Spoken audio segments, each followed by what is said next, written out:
Hi guys, how's it going? So today, as you can see, I'm doing a breakdown of the cinematography of The Road Not Taken. This is literally the third time I've recorded this. The first time, as you've seen if you looked at my Instagram story from yesterday, which is today for me, taken forever to render, so I was going to just release it today with that, but it was taking far too long, it was taking to make. Second time, just done another recording, but for some reason Windows decided to change my default audio device to the webcam's mic instead of my Rode NT USB. I'm actually just going to double check here that it's actually the right one. Rode NT USB, yes, good.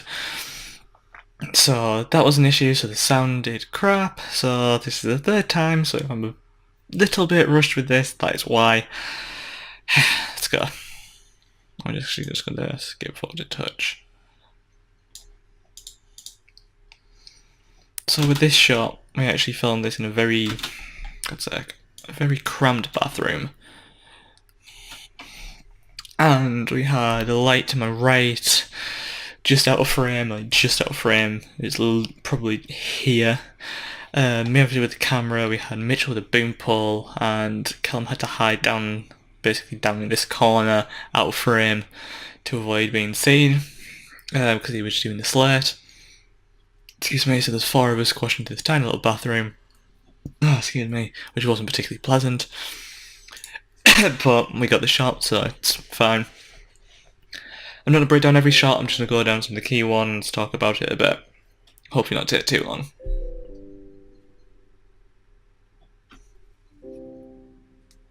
Okay, you can see the light in this shot unfortunately, but we needed that to have some fill on him so he's a bit more obvious in the reflection. Ideally, if we could have moved it further this way, that'd been better, but physically wasn't more space, and if I put it too far away, it didn't light him enough. So, not ideal, but it got almost the shot. If we had more time on the project, I would have used some VFX to remove that, which would have been quite easy since the static shot.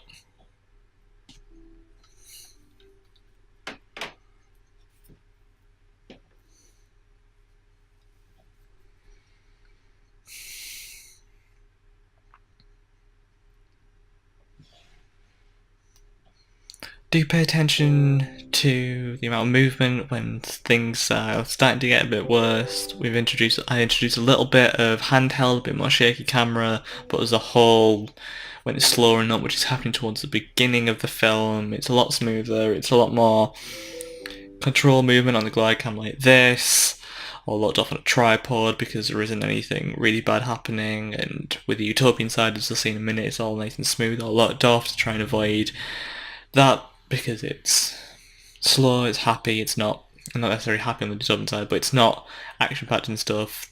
The character isn't at its worst yet. Where have you been? Oh, I was just upstairs at my phone. Michael's meant to call me. So. How long has it been since you last spoke to him?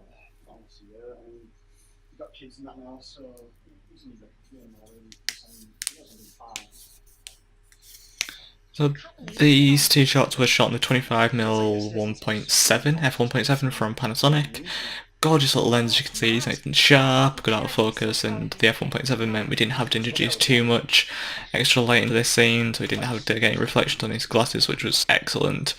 No, it's not. There is some coming through when we did add some fill using a light, but still, it's indoors. It's never gonna, without big light, you're never gonna get it particularly bright. So we did what we could to keep the ISO from being too high, which was, I don't know what we ended up being at, but we managed to keep it not too noisy because of having f1.7, which was good. I know, but at least you could be doing what you're both down there.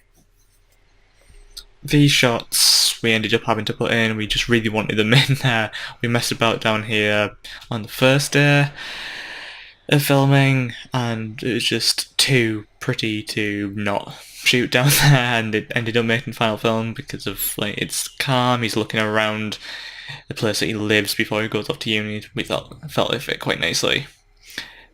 Filming that transition was relatively difficult, just finding the right locations to keep it in, but as a whole it worked really quite well, considering trying to keep it in exactly the same spot 2 days apart when you can't put marks down and stuff is very difficult. Hey, James, is that you? Oh, hey, Emily, I didn't see you. No, it's alright. How are things? God, it's been ages. Yeah, I guess. That's good. Well, All anyway, of this stuff outside as well, this is all natural light. We don't actually use any lights outside just because the light I have isn't enough to really provide enough difference, and it was bright enough so it didn't have to bump the ISO or anything. If anything, we were down, it ended up being a bit too bright at points. You'll also see as things are starting to come towards a climax, there's a lot more handheld, it's getting a lot shakier. The camera's starting to, like, it's very important, I think, at least, to have the camera's motion and shot types and all that kind of stuff really reflect on the emotion of the characters and almost tell its own story. Or its own perspective on the story. It's like how you use the camera is very important. Of course, it's cinema.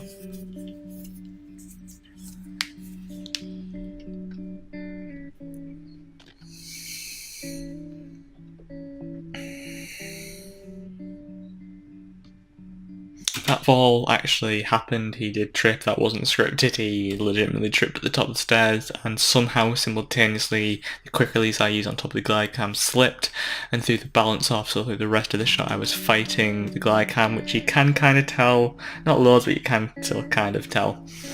We did also have a light in this corner to start adding some more surrealist kind of look to the film as we come into this kind of closing section in a moment here.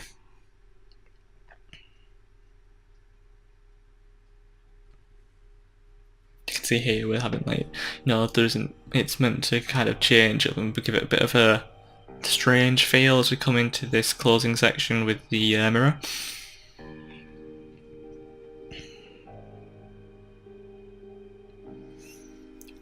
Framing a mirror is, you gotta keep the tripod out of the way. It's not always the easiest thing, and with this shot we actually, because I don't have 8 marks yet, so I had to make notes of where the camera was, like the tripod, where he was stood, etc. Because we shot the bit with him in the hoodie and the bit with him and Natalie, like the dystopian and utopian sides, on separate days. So I had to make notes of where things were and take a picture of the framing to try and match it as close as I could. And I didn't need to be perfect, just kind of get it close, and I think it would.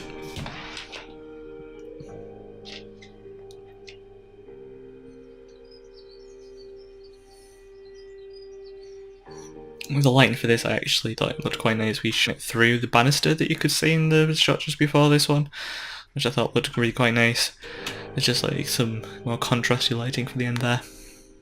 So yeah, that was The Road Not Taken, the cinematography of such film. Lot of fun to shoot, a lot of fun to make. We've got 2 more breakdowns coming, editing next week, and colour grading and VFX are following. Those will be on time on Monday because I should have the recording set up and everything sorted. It's been a huge pain. Finally got this video done. Hope you guys have really enjoyed it. Stay tuned for a lot of stuff coming out on the Irish channel this summer, and we'll see you guys in the next one. Adios.